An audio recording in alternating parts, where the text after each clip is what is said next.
Okay, looking at all these lymph nodes, looking at all this information here, it's easy to get overwhelmed with what drains into what, but it's not really. And let's go through why. Because the name kind of tells you everything. I'll let you know right now, there's only two things you have to remember. And then to differentiate between those two things, you just have to remember top versus bottom. So, when I said the names give away everything, I wish I were lying. You know, that's really it. Okay. And of course, things with associated pathology, it just goes with the location. Okay, you think Kawasaki disease, what is it? It's like the crash and burn. You think of the lips, you think of the mucosal surface damage, you think of, whatever. Of course it's going to be up here. Hilar and mediastinal lymph nodes, of course it's going to be TB. Of course it's going to be pulmonary stuff. I mean, it's right there. Okay. Popliteal, leg cellulitis. Well, duh. Okay. Anyway. So, how do you remember these things?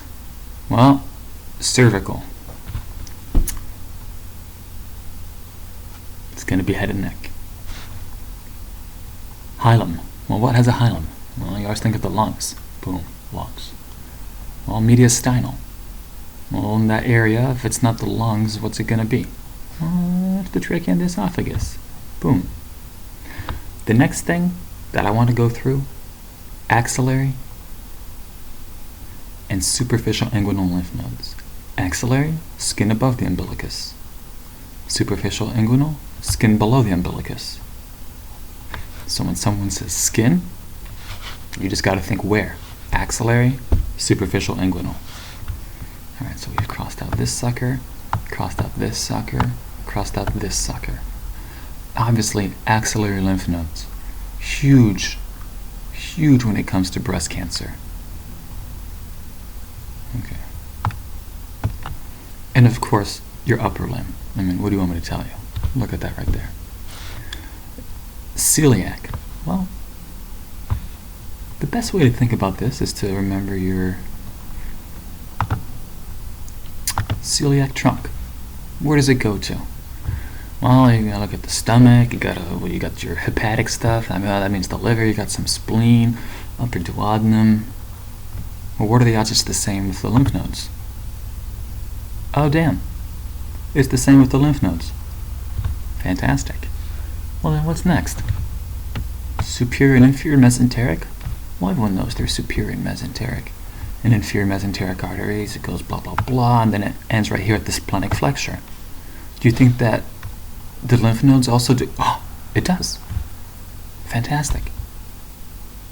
Okay, well, what about the inferior mesenteric? Does it go all the way down to the rectum? Does it go? Oh, it does.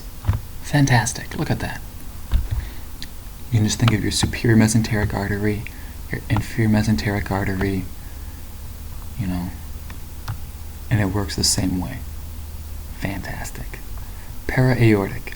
Well, how can you remember this stuff? Uterus, kidneys, testes, ovaries. What? Well, testes and ovaries are the male and female equivalents, right? Okay, so kidneys. What the hell do the kidneys have to do with this? Why are the testes and the kidneys here? Aha! If you remember our cool little veins, look at this. Testes or ovaries, but testes is always a better example. And look where everything ends up draining to. Look at that. Damn near the kidneys. That's how you remember it.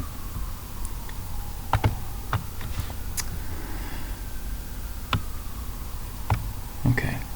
Inferior mesenteric, para-aortic, superficial inguinal. So remember we said the skin below the umbilicus. Okay, but how's that going to help us remember the scrotum and the vulva? Well, we can remember that scrotum and the vulva are again, the equivalents in the male and female anatomy. But also, they're just skin. And it's below the umbilicus. In your anal canal, below the pectineate line, where everything's all squamous, it's just skin. Same thing. This is all of this stuff. Your scrotum, skin. Vulva, it's just skin. Skin below the umbilicus, well, it's also skin. The anal canal, it's the same kind of thing. Alright? And popliteal, I mean, it's in the name. Goes in the foot. What do you want me to say? So remember how I said there are only two things to remember? External and internal iliac? Yeah. Don't get confused with the names an external iliac and think that it's going to be more of the vagina than it is the uterus. Not at all. When you think of external iliac, you want to end up thinking about, oh, it's the upper part of everything. Internal iliac, it's the lower part of everything. Up, down. External iliac, it's the upper stuff. It's the dome of the bladder. You have most of the uterus. For the internal iliac, well, what's more, down from the uterus? Well, it's the vagina. So that's how you think about it. Again, everything makes sense from its name, and you can relate it to different structures that aren't necessarily lymph structures, like inferior and superior mesenterics. You can remember the inferior and superior mesenteric artery. Okay? And then for external versus internal iliac, instead of thinking about, oh, what's more internal, what's more external, just think about what's more up. Oh, the uterus. And then as you go down, you end up hitting the vagina. Bingo. Alright. And that's really it. I mean, everything else you can just read from here. Thoracic duct, right lymphatic duct. Don't need me for that. Don't need me at all.